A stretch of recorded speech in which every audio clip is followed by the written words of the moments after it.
What's up mga ka-farmers, mga kababoy, mga ka-backyard. So we are now in D56 sa ating mga fatteners. At start tayo ng transition ngayon mga ka-farmers, from starter to grower. So ganun pa rin yung pakain natin mga ka-farmers, 5 kilo. Bali gawin natin 4 na kilong starter at 1 kilong grower.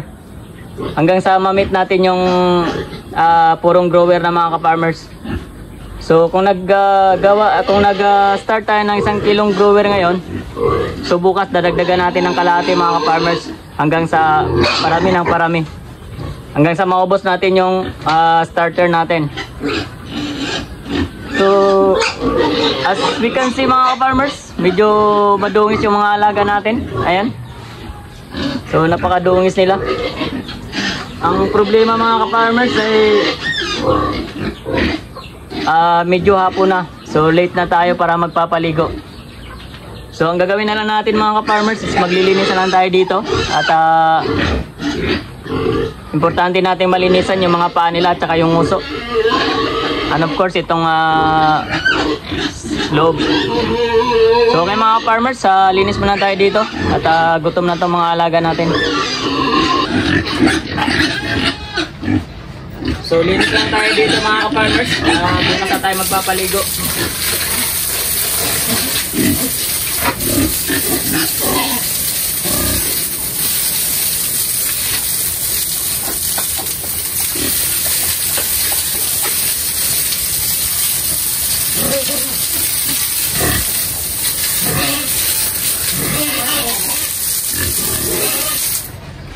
Walang problema yung ganyang madungis mga ka-farmers, yung mga alaga natin. Ang importante hindi sila inuubo, sinisipon. Aanin naman natin yung laging malinis yung mga alaga natin, kung sakitin naman. Kaya pag ganitong late na mga ka-farmers, hindi na tayo nagpapaligo. Kahit madumi na sila, kahit madungis. So, ganun lang mga ka-farmers, lilinisan lang natin yung mga paa nila. Kasi, every time na kumakain sila, pumapasok sila sa kainan, yung mga paa nila pinapasok. So, kailangan natin linisan.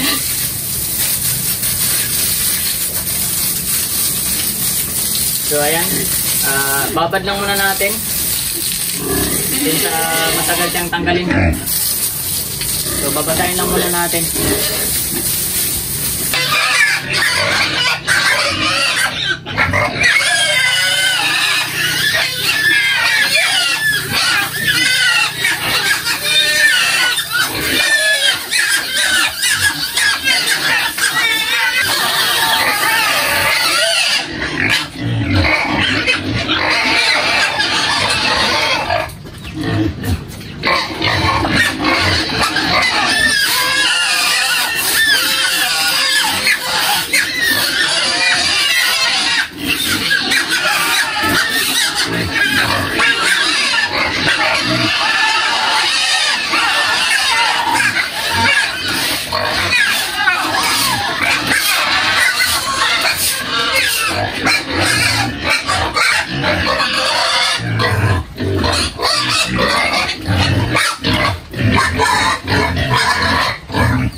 Ang hirap talaga magpakain sa mga ka-farmers.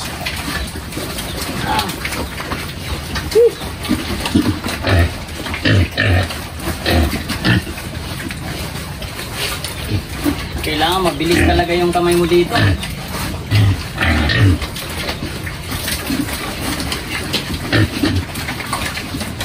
Ayan o, tatapos-tapos.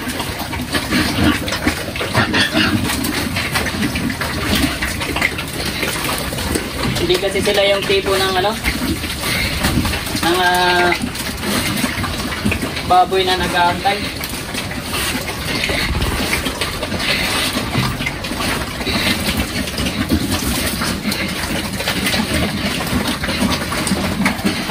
Kaya ang dami nasasayang minsan.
So, okay na mga ka-farmers.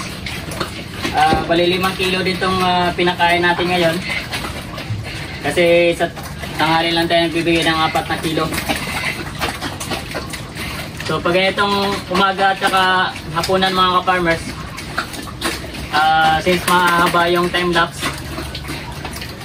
kaya nagbibigay tayo ng tig 5 kilo. So, bukas ng umaga 5 kilo ulit, tapos sa pagkatanghali 4 na kilo na lang. Yun yung way natin sa pagpapakain sa kanila mga ka-farmers para hindi sila nabibitin sa pagkain. Kasi itong mga alaga natin ay talagang parang laging gutom.